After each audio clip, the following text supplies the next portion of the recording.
Bonjour à tous et bienvenue sur notre chaîne YouTube consacrée à Revit 2022, le logiciel de modélisation de l'information du bâtiment. Aujourd'hui, nous allons voir comment utiliser une vue 3D pour réaliser une coupe bien vendeuse, une coupe en vue 3D.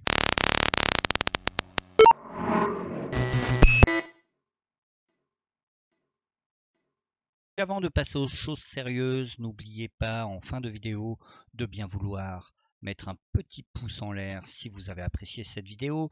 N'oubliez pas de partager cette vidéo auprès des gens que cela pourrait intéresser. N'oubliez pas non plus de vous abonner à cette chaîne pour ne rien rater. On démarre tout de suite. Pour réaliser donc une coupe en vue 3D, j'ai réalisé moi une maquette sur un gabarit architectural. On a 4 murs, une dalle, un toit, rien de plus. C'est simplement pour voir comment fonctionne la fonction. Je suis donc dans ma vue 3D. Je vais dézoomer un petit peu pour voir ce qu'il se passe. J'ai donc mes 3 niveaux qui apparaissent et ma maquette au milieu.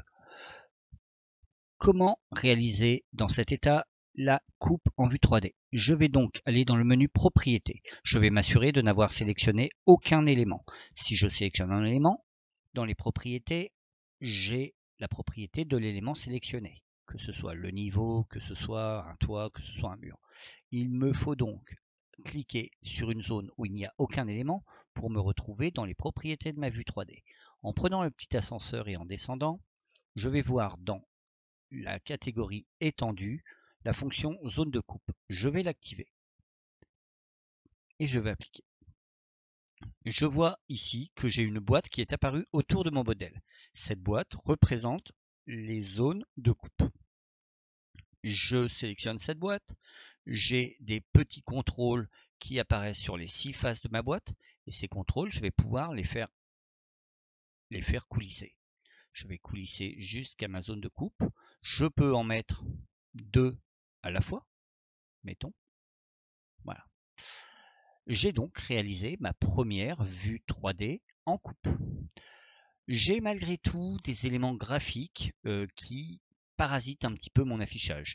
Je vois toujours la boîte de ma zone de coupe et je vois les niveaux. Pour les effacer, rien de plus simple, je me rends dans Remplacement de visibilité, graphisme. Je vais aller dans l'onglet Catégorie d'annotation. Pour gagner du temps, je vais directement appuyer sur la touche N comme niveau. Je vais désélectionner les niveaux et Z comme zone de coupe. Et je vais désélectionner la zone de coupe. J'applique et je fais OK.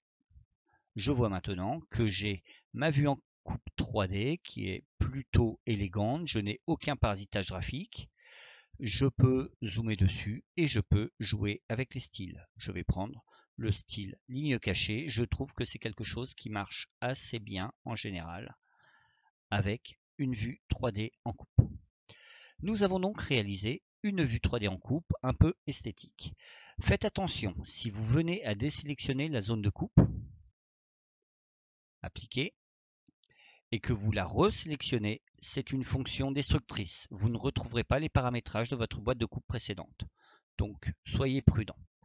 Soyez également prudent puisque si vous resélectionnez la zone de coupe, n'oubliez pas que vous avez effacé de l'affichage la zone de coupe. Pour la retrouver, il faut retourner dans Catégorie d'annotation, Zone, Zone de coupe, on sélectionne, on applique, on clique sur OK et on retrouve notre boîte de zone de coupe.